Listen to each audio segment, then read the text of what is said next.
Spaceship Polaris to Marsopolis Control. Come in, please. This is Cadet Corbett reporting. We've completed our preliminary scan of RSA-4, and we don't see anything unusual. Requesting permission to start restocking and maintenance. Good work, Tom. You can cross over to the station as soon as you... Captain Strong? Yes?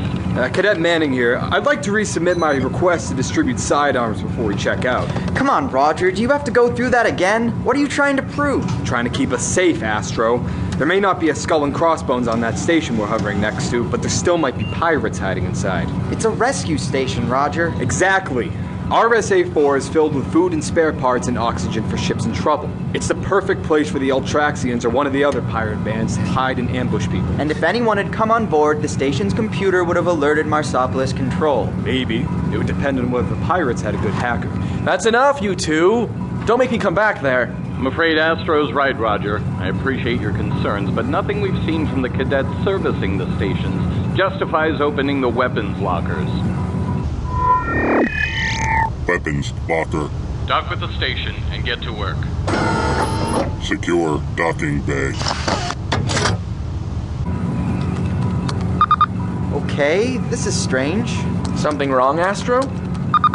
I'm not sure. I can't get the docking collar on the station to activate, and the problem's not on our end. So you won't be able to connect directly to the station? I don't think so. On the other hand, a lot of damaged ships wouldn't be able to dock either. That's why there are smaller airlocks on the station's hull that can be opened with manual controls. So we should be able to spacewalk over. Exactly. Roger, you've got command. Tom and I are going to cross over to the station. We'll make sure it's safe before you come over. Haha, very funny. But I'll be glad to sit here while you two do all the work.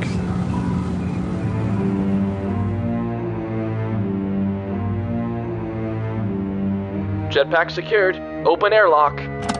Airlock opening. Let's go. All right, let's fire up our jetpacks.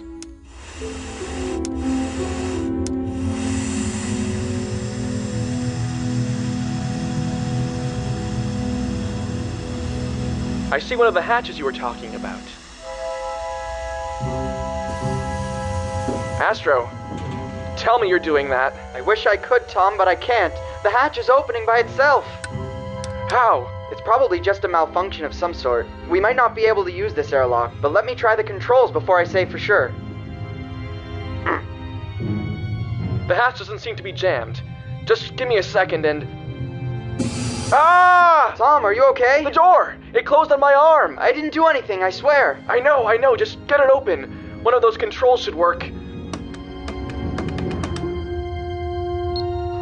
Please let this work. It worked! Are you okay, Tom? Did it puncture your suit? I'm fine, thanks. And my suit's intact. Just give me a minute and we can try again. But maybe we should try a different airlock. Yeah, good idea. But I'm beginning to wonder. What? This is the second rescue station we've serviced, and everything went smoothly at that one. I don't want to sound like Roger, but... Don't tell me you're seeing pirates, too. Give me some credit, Tom. Hey, I'm still over here, you know. I haven't forgotten, Roger. I was just thinking, what if Captain Strong or some other teacher programmed the station's computer to act like this? What if solving these problems is part of the exercise? I think you're onto something, Astro. And I can't believe I just said that.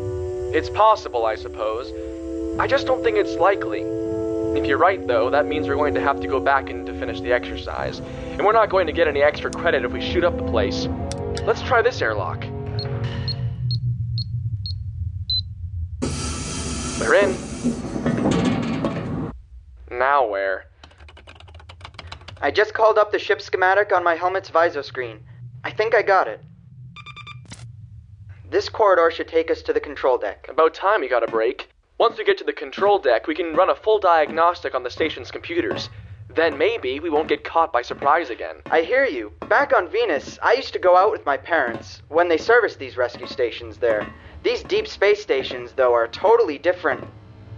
Hey, something's coming.